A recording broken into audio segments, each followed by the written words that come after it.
Il dit, vous êtes le sel de la terre, mais si le sel perd sa saveur, avec quoi lui rendra-t-on? Il ne sert plus qu'à être jeté dehors et piétiné par les hommes. Vous êtes la lumière du monde. Une ville située sur une montagne ne peut pas être cachée.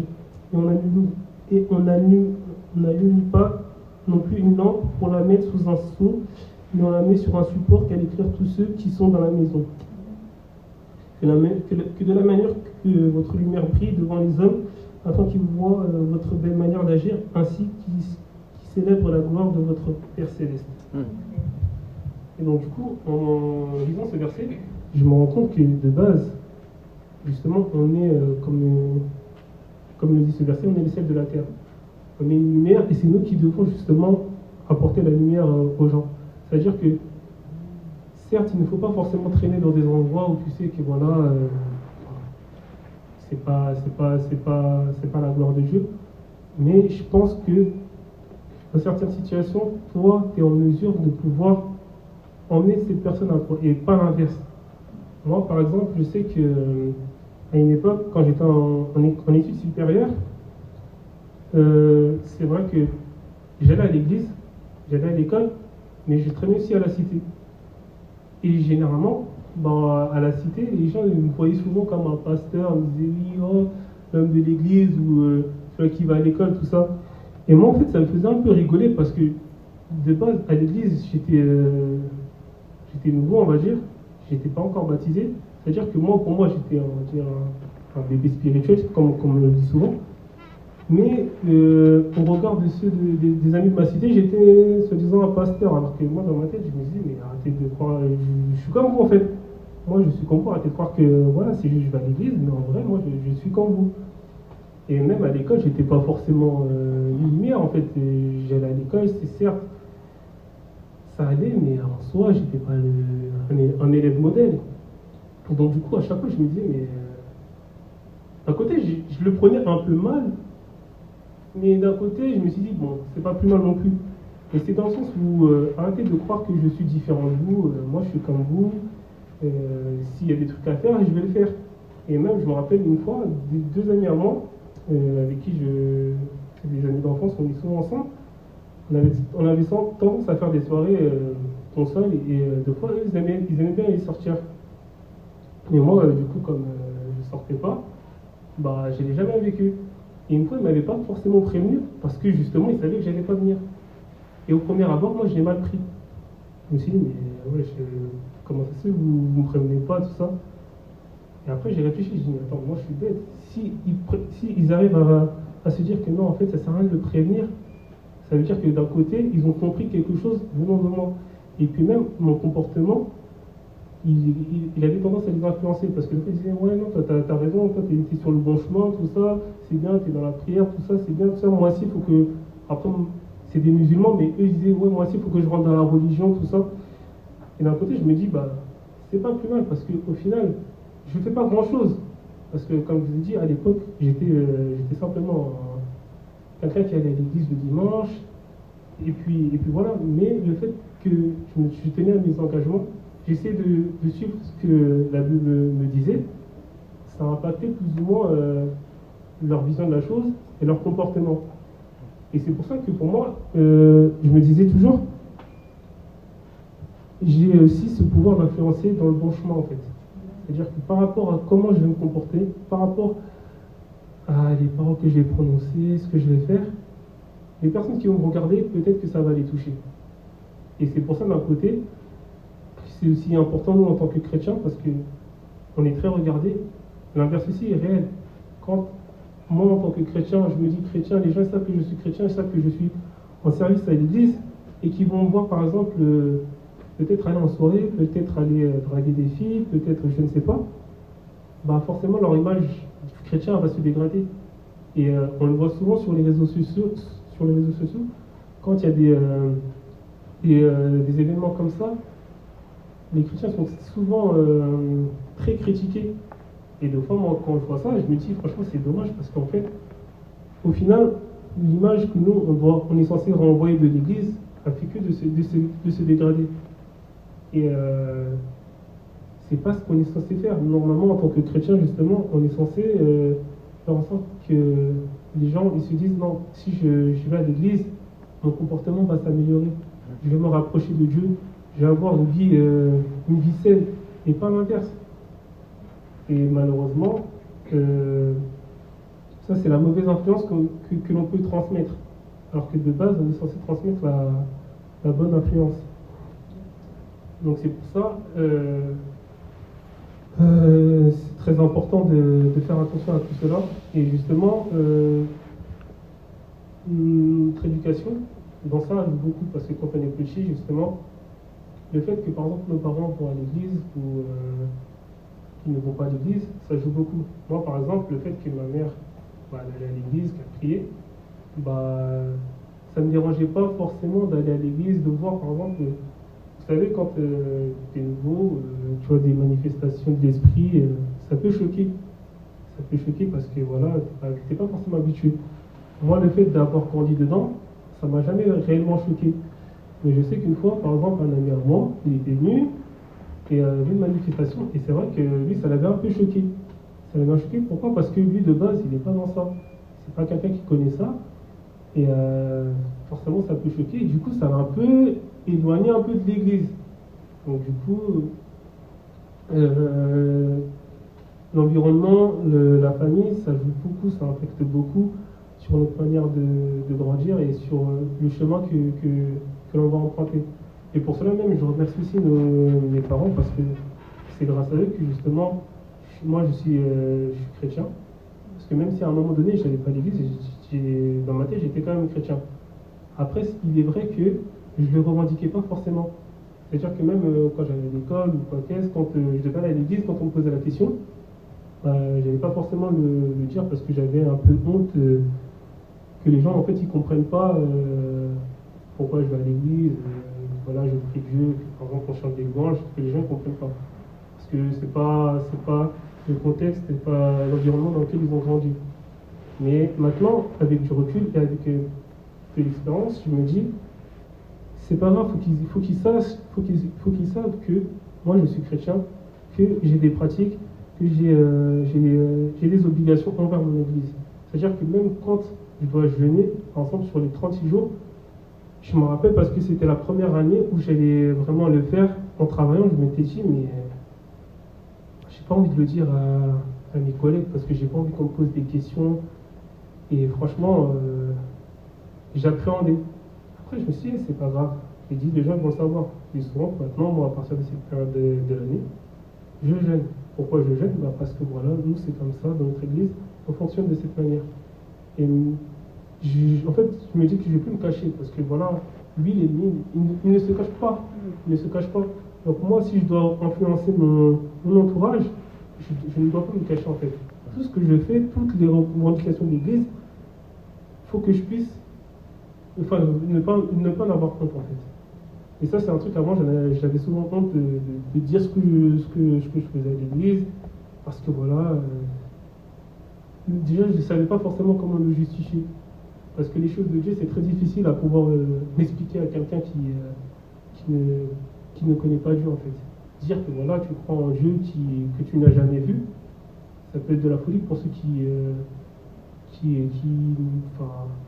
ne connaissent pas Dieu, en fait. Et du coup, par rapport à ça, j'avais beaucoup honte. Mais maintenant, je sais que voilà, j'ai quand même un rôle à jouer et je suis amené justement à impacter mon environnement, à impacter mon entourage. Donc, pour cela, je sais que je ferai en sorte maintenant à l'avenir de toujours revendiquer si j'ai des choses à faire, si j'ai des devoirs avec l'église, de toujours le revendiquer et de ne plus le cacher. Parce que c'est comme ça que justement mon influence va grandir et c'est comme ça peut-être que ça pourra amener à d'autres personnes à s'intéresser. Et justement, même je me rappelle, le fait que je l'ai dit, une fois il y a même une collègue à moi qui m'avait posé la question, ah, c'était quand ton culte? Est-ce qu'on peut venir? J'aimerais bien voir comment ça se passe, tout ça. Moi je lui ai dit, il n'y a pas de souci, mais après, malheureusement, on n'a pas eu l'occasion de vraiment le faire, mais je sais que c'est toujours d'actualité. Et en fait, je me dis, et pour vous dire la vérité, même ça, j'appréhendais un peu.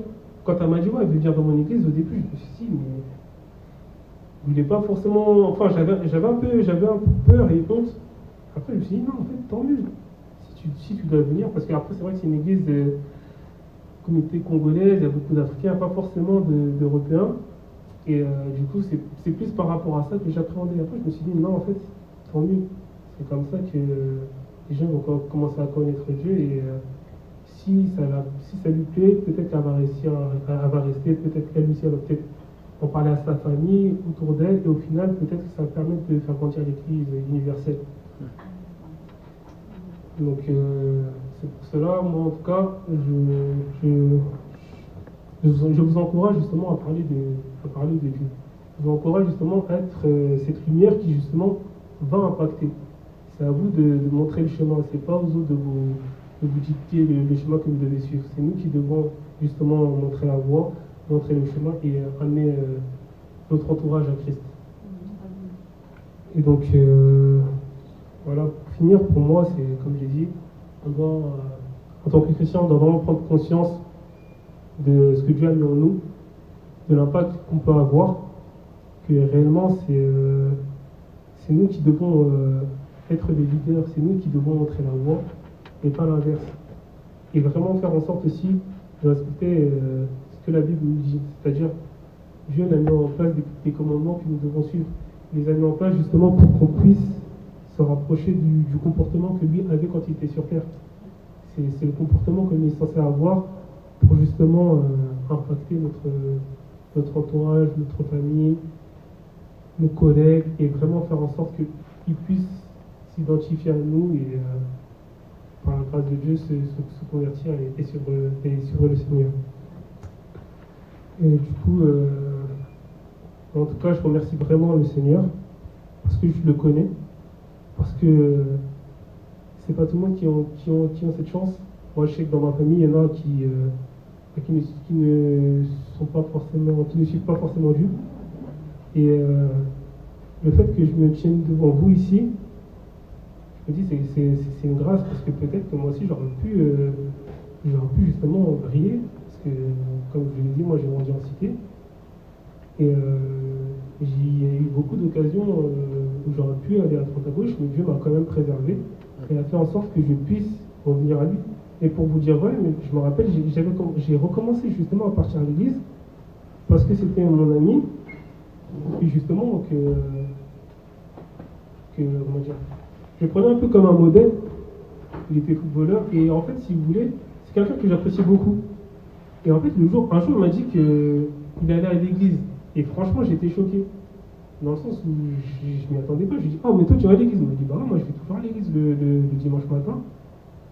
Et c'est vrai que là, je me suis dit, ah, donc lui, il va faire les deux. C'est-à-dire qu'il peut être à la cité, jouer au foot, parce que nous, le dimanche, on avait souvent des matchs, tout ça. Et c'est pour ça que moi et mon grand frère, on avait arrêté d'aller à l'église. Et en fait, le fait qu'il m'ait dit qu'il allait à l'église, bah, en fait, j'ai eu ce déclic. Je me suis dit, bah, en vrai de vrai, il peut faire les deux et ça ne le dérange pas. Il le fait très bien. Donc pourquoi moi maintenant, je ne le fais pas? Et du coup, à partir de ce moment-là, il m'avait invité dans cette église et c'est comme ça que j'ai commencé à repartir à l'église. Et de fil en aiguille, bah, le fait d'être justement dans la présence de Dieu, d'aller chaque dimanche à l'église, bah, c'est devenu une habitude, c'est devenu comment dire, pas une obligation, mais en fait, je ne me sens pas bien si je ne vais pas à l'église ce dimanche. En fait, c'est comment dire, j'ai l'impression, j'ai loupé quelque chose en fait. Et pour moi, le dimanche, c'est inconcevable maintenant de ne pas aller à l'église. Après, je ne veux pas dire qu'il faut être un chrétien du dimanche, mais pour moi, c'est vraiment un jour qui est vraiment réservé à Dieu. C'est vraiment ce jour, personnellement, je le dis déjà à Dieu. Et le seul moment où je ne pourrais pas aller à l'église, c'est vraiment si par exemple je suis en vacances où il n'y a pas forcément d'église. À proximité, pas d'église protestante à proximité. Sinon, le fait de toujours aller à l'église, j'ai cette obligation de me dire oui, il faut que le dimanche je sois à l'église. Et même les services qu'il y a, avant ne serait-ce que la prière en ligne, c'est vrai que c'est aussi des choses qui, quand je ne participe pas, j'ai un peu comment dire, cette culpabilité. Cette culpabilité de me dire non, je n'ai pas assisté à ça. Et tout ça, c'est parce que justement, je suis dans une église qui fait en sorte qu'il y ait ces programmes. Et le fait de rester dans cette église, de souvent être dans cette église, bah, je me raccroche à ces services en fait. Et quand je ne les fais pas, j'ai toujours cette culpabilité de me dire, ah, j'ai loupé quelque chose, j'ai loupé j'ai loupé mon rendez-vous. Alors que de base, on est censé quand même, on a des engagements à tenir. On a des engagements à tenir. Et c'est très important de pouvoir justement tenir ces engagements parce qu'en tenant nos engagements, c'est comme ça justement qu'on montre la voie. Si nous-mêmes, en tant que serviteurs, on n'arrive pas à tenir nos engagements, comment on peut faire en sorte qu'une personne qui va venir tienne ses engagements? Elle va se dire que lui-même, il est pianiste, il est là depuis bien plus longtemps que moi. Bah, s'il ne le fait pas, c'est-à-dire que c'est pas forcément important. C'est-à-dire que moi aussi, je peux ne pas le faire. Alors que s'il voit que moi, je suis toujours là, présent, toujours assidu, toujours à l'heure, il va se dire, ah bah, non, en vrai de vrai, faut que je fasse comme lui. Parce que lui, il est toujours à l'heure. Pourquoi lui, il est toujours à l'heure? Il faut que je sois comme lui, en fait. C'est pour ça que c'est très important, justement, de pouvoir tenir nos engagements et vraiment avoir cette figure d'influence, en fait. Il faut savoir vraiment qu'on est regardé, qu'on a une influence et que tout ce qu'on va faire, bah, ça va avoir un impact sur notre entourage. Ne serait-ce que pour les enfants. Quand je vois deux fois le dimanche, quand je vois par exemple les filles de son âge qui viennent au piano et qui veulent laisser faire du piano, elles le font parce qu'elles voient qu'il y a quelqu'un qui est au piano. C'est-à-dire que c'est des choses qu'elles regardent. Et du fait qu'elles regardent, ça veut dire qu'elles essaient de faire la même chose. C'est-à-dire que ça commence dès le plus jeune âge. Dès les codines, les enfants, ils nous regardent. Ils prennent en exemple ce qu'on est en train de faire. Ça veut dire que nous, on doit justement faire en sorte que tout ce qu'on fait, bah, les enfants puissent l'assimiler et que ce soit des bonnes choses à faire. Parce que si on fait des mauvaises choses, c'est aussi des choses qui vont reproduire. Parce que quand tu es enfant, tu es innocent. Et justement, tu absorbes tout ce que tu as absorbé. Maintenant, tu peux absorber ce qui est mauvais et ce qui est bien. Et nous, notre rôle, en tant que parents, justement, c'est de faire en sorte qu'on leur permet d'absorber le meilleur de nous. Et du coup, pour moi, l'atmosphère et l'influence, c'est deux choses qui vont de pair et c'est deux choses qui sont très importantes dans la vie d'un chrétien. Qui vraiment, on doit vraiment prendre conscience de ce qu'on peut transmettre, de ce qu'on est, et de ce que le monde autour de nous retient de notre présence, de notre passage parmi nous. Et donc c'est tout ce que j'avais à dire pour ce soir. Je remercie encore le pasteur pour l'opportunité qu'il m'a donnée.